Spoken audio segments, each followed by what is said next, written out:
Welcome to week 1 of creative writing. My name is Jacqueline Sullivan and I am your associate course director for this class. Our first major lesson will cover character development.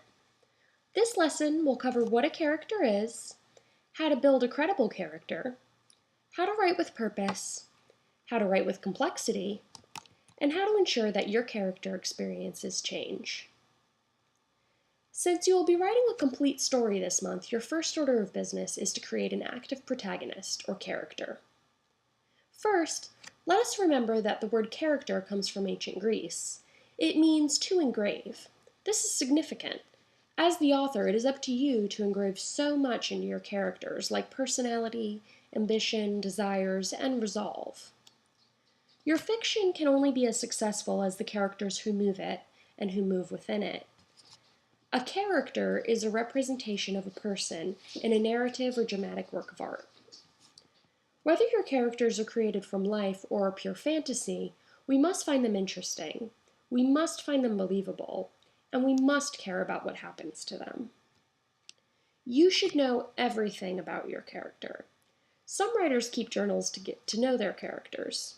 A journal lets you figure out who your character is without having to commit anything to the story. It allows you to know everything about your character, whether you use the information or not. It is important to remember that while you should know everything about your character, from his backstory, memories, his failures, his hopes, and his dreams, the audience does not need to know everything about your character.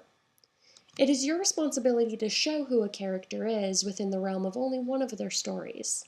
Everyone has more than one story to tell, but when you sit down to create your characters, consider which story it is that you're telling and who the story is about. Readers should be able to identify with characters vastly different from themselves. They should be able to see the common humanity in protagonists. When writing a new character, you should aim for the individual. If you aim for the universal or typical, your readers will not be able to see aspects of themselves in your characters.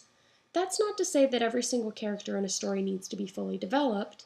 Flat characters can serve a purpose, but your central character, known as your protagonist, should be his or her own person and should be developed to the fullest extent.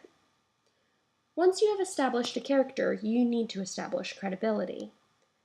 As soon as possible, preferably within the first paragraph, establish the basics, like age, gender, nationality or race, marital status, and class. Not all of these things have to be established immediately, but some should be. If we don't know if the character is a man, a woman, a teenager, a dog, a child, or a robot, we cannot identify, and the story is slow to start. While you want your characters to be individuals and not typical, they will be typical in the sense of appropriateness. In establishing the basics about the character, you will also need to be familiar with what is appropriate to that kind of person. For example, it would be more appropriate for a teenage girl character to drink Coca-Cola than hard bourbon. That's not to say that there's no such thing as a teenage girl who drinks hard bourbon, but it's certainly less appropriate for the character.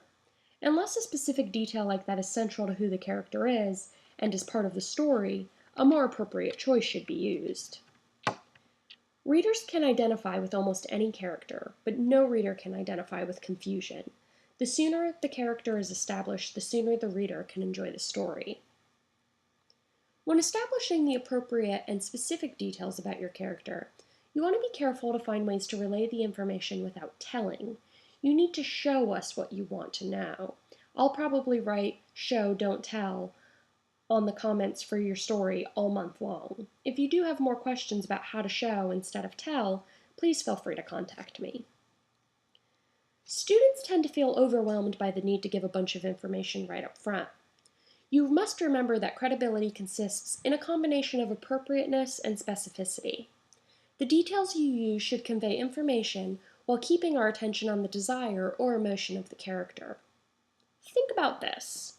No one wants to read a story that begins with boring details like, she was a 28-year-old American woman who lived in Chicago, Illinois. She worked as an accountant at an office supplies company. She was very upset when her husband, whose name was Peter, left her. That's totally boring. Most of that information could be relayed with a few different and more interesting details. It could be shown instead of told. For example, After Peter left with the DVD player, the microwave, and the garage remote control, Alice went to the kitchen and ate a half-gallon of Rocky Road ice cream without tasting a single spoonful. In the revised version, we still establish that the story is about a woman whose husband Peter left her, but we lose the boring predictability of the original version. Your character's purpose, or the desire that propels him or her into action, will determine how much we identify and sympathize with the character, or how much judgment we place. In addition to being appropriate, individual, and purposeful, your characters need to be complex. They need to be capable of change. With complexity comes conflict. Your character needs to have a conflict. No one wants to read a story in which nothing happens, then it's not even a story. In a story, your character must change by the end.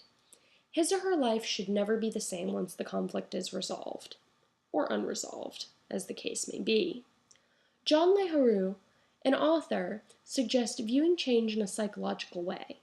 He says, a story about a single moment in a character's life when a definitive choice is made, after which nothing is the same. Characters are motivated by intent. They seek something and intend to get it, usually by means of consequence. My favorite author, Kurt Vonnegut, has a great creative writing idiom. He says, every character should want something, even if it's just a glass of water. Characters should have layers and limits. No one is entirely good or entirely evil. You want to infuse your characters with empathy. Empathy is the audience's ability to understand the character's emotional state and his or her actions. I always ask my classes to think about famous characters from TV and film. For example, Batman tends to be an empathetic character.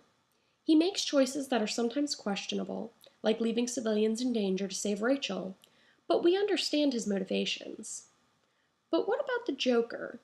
Is he an empathetic character? He may not seem like one on the surface, but consider the scene in The Dark Knight when he explains how he got his permanent smile.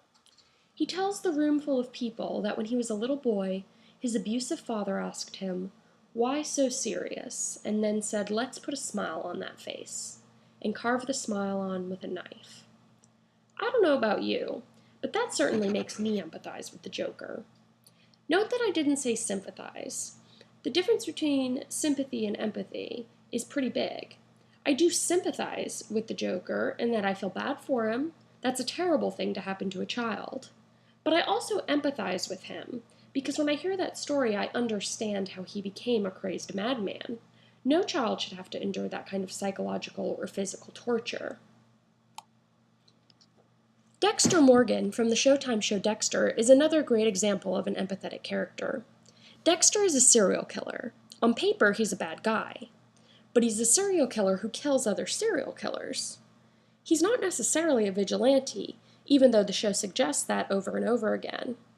He kills because there's a force in him that drives him to kill.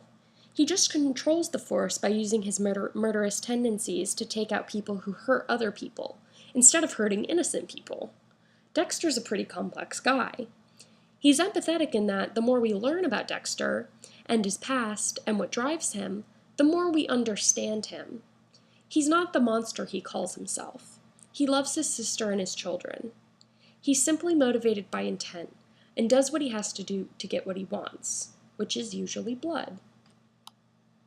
Finally, I like to use Jane Lynch's character, Sue Sylvester, from the Fox TV show Glee as an example of an empathetic character. While Sue may be a huge jerk and a megalomaniac, we can usually see what motivates her, whether it's her love for her sister that drives her to make Becky her first hand, or her jealousy of Will's good-natured determination that sets her off to destroy him in the Glee Club. Sue is constantly motivated by intent. That wraps up our lesson on character development. When you sit down this week to create your original protagonist, remember that good characters are credible, have purpose, are complex, are capable of change, are motivated by intent, and are empathetic.